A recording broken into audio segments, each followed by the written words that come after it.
और उसके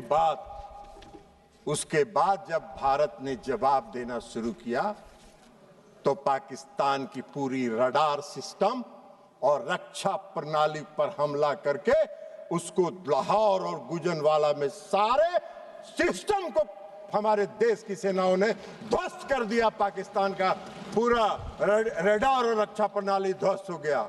उनके कमांड और कंट्रोल को ध्वस्त कर देने का काम किया और 11 एयरबेस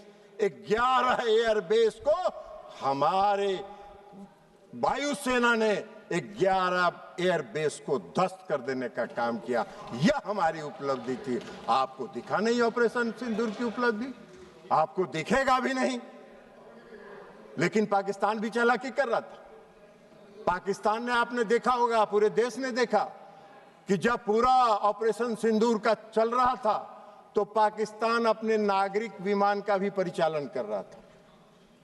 और नागरिक विमान का परिचालन इसलिए कर रहा था कि अगर कहीं इंडिया ने एक भी नागरिक विमान को ध्वस्त किया तो उसमें विदेशी नागरिक भी होंगे, पैसेंजर।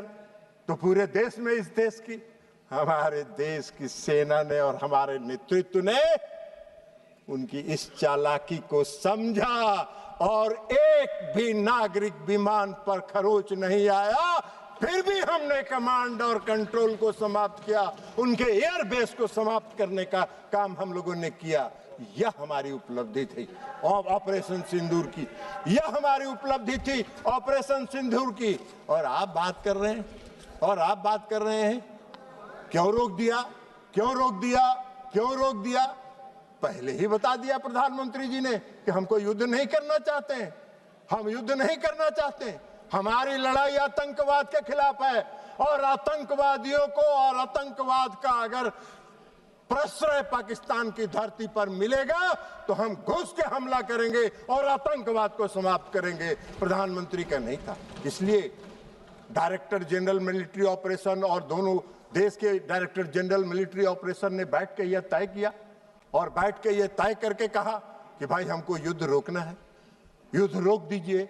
पाकिस्तान घुटने के बल बैठ गया, सारा उनका एयरबेस ध्वस्त हो गया, रडार सिस्टम ध्वस्त हो गया, रक्षा प्रणाली ध्वस्त हो गया। उनको तो कुछ दिखाई ही नहीं पड़ रहा था कि कौन देश, भारत से कौन जहाज किधर से आ रहा है और कहां हमला करके चला जा रहा है। तो अब उनके पास चारा क्या था? उन्होंने घुटना टेक दिया और घुटना टेकने के बाद सीज फायर होने के बाद इस देश के प्रधानमंत्री आदरणीय नरेंद्र मोदी जी ने राष्ट्र के नाम संबोधन में यह कहा कि हम आतंकवाद को कभी बर्दाश्त नहीं करेंगे। हमारा ऑपरेशन सिंदूर बंद नहीं हुआ है, स्थगित हुआ। फिर हमारे जब भी हमारे देश की तरफ आंख उठा के देखोगे, हम घुस के मारेंगे और आतंकवादियों को समाप्त करेंगे। आतंकवाद के खिलाफ हमारी लड़ाई है, हमारी कोई किसी देश के खिलाफ लड़ाई नहीं है। तो इसलिए ये सारा काम हुआ, लेकिन गोई जी को नहीं दिखा। अब ऑपरेशन सिंदूर की सफलता, प्रधानमंत्री के कुशल नेतृत्व की क्षमता, सैनिकों के पराक्रम, वीरता, अदम्य साहस, आत्मनिर्भर भारत के तहत निर्मित रक्षा प्रणाली का परिणाम पूरे दुनिया ने देखा। पूरे दुनिया ने देखा और सिर्फ देखा ही नहीं, उसको सराहा भी। और पूरे दुनिया ने हमारे ऑपरेशन सिंदूर को सराहा और समर्थन करने का काम किया। विश्व ऑपरेशन सिंदूर ने पूरे विश्व के सामने एक संदेश दिया, पूरे विश्व के सामने एक संदेश दिया ऑपरेशन सिंदूर ने कि भारत एक सशक्त देश है जो अपनी रक्षा करने में सक्षम है और अपनी देश की रक्षा करने के लिए वो पूरी तरह स्वतंत्र है। पूरे दुनिया ने भारत की ताकत को ऑपरेशन सिंदूर में देखा। आपने नहीं देखा, आप नहीं देखना चाहते हैं तो मत देखिए। पूरे देश ने देखा है, पूरे दुनिया ने देखा है, पूरे दुनिया ने उसको सराहने का काम किया है।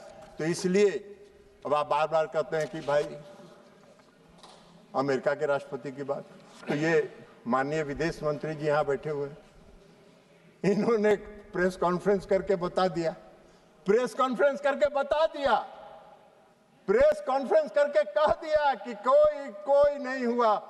पूरे देश ने देखा कि ब्रिक्स सम्मेलन में जो आदरणीय प्रधानमंत्री जी कनाडा गए थे, उन्होंने अमेरिकी राष्ट्रपति से जब बात की, उसको उन्होंने क्लेरिफाई कर दिया। यह भी पूरे देश में छपा, उसके बाद भी आपको नहीं है, तो आपका तो दूसरा है। पूरे देश ने जो देखा, लेकिन आप दुर्भाग्य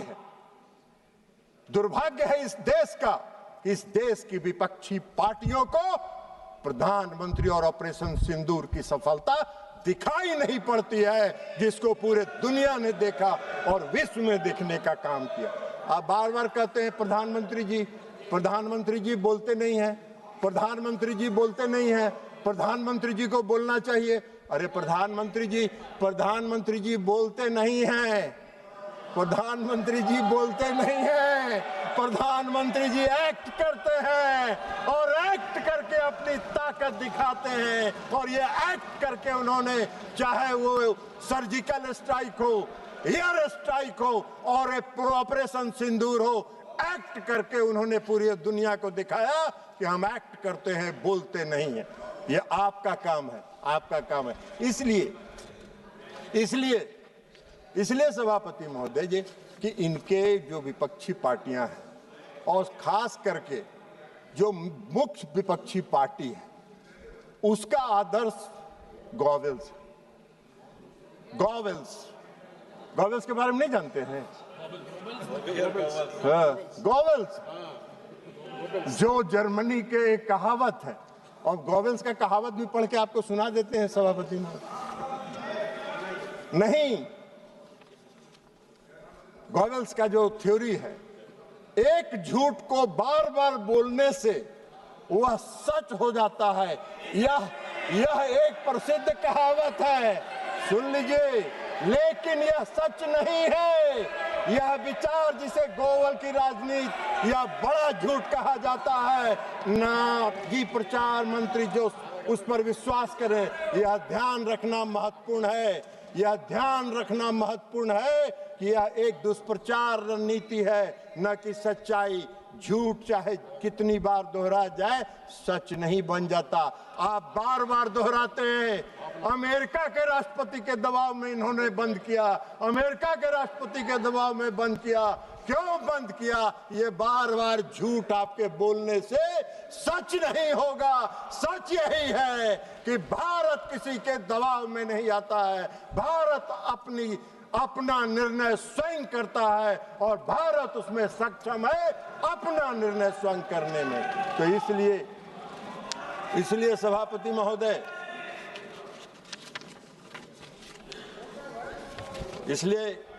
महोदय, इनको ऑपरेशन सिंदूर की सफलता दिखाई नहीं पड़ती। ऑपरेशन सिंदूर एक सफल ऑपरेशन था जो आतंकवाद के खिलाफ लड़ाई का था, और पूरे दुनिया ने और पूरे देश ने इसको सराहा है, इसको स्वीकार किया है। दुर्भाग्य है इस देश का कि हमारे विपक्षी पार्टी हमारी देश की, जबकि उनको चाहिए इस घड़ी में सरकार के साथ, देश की एकता के साथ, देश की अखंडता के साथ, देश में फैल रहे आतंकवाद के खिलाफ लड़ाई में सरकार के साथ रहते नहीं रहे। आज भी हम आपसे आग्रह करेंगे, आप बैठिए। आज भी हम कहेंगे, छोड़िए दलगत राजनीति से ऊपर उठिए, दलगत राजनीति से ऊपर उठिए और दलगत राजनीति से ऊपर उठकर राष्ट्रहित के सवाल पर नरेंद्र मोदी के साथ खड़ा होइए और देश से आतंकवाद को समाप्त करने में उनके कंधा से कंधा मिला के चलने का काम कीजिए। और अंत में इस देश के सैनिकों की वीरता, पराक्रम और अदम्य साहस के लिए उनको सलाम करते हुए मैं अपनी बात समाप्त करता हूं। बहुत बहुत धन्यवाद।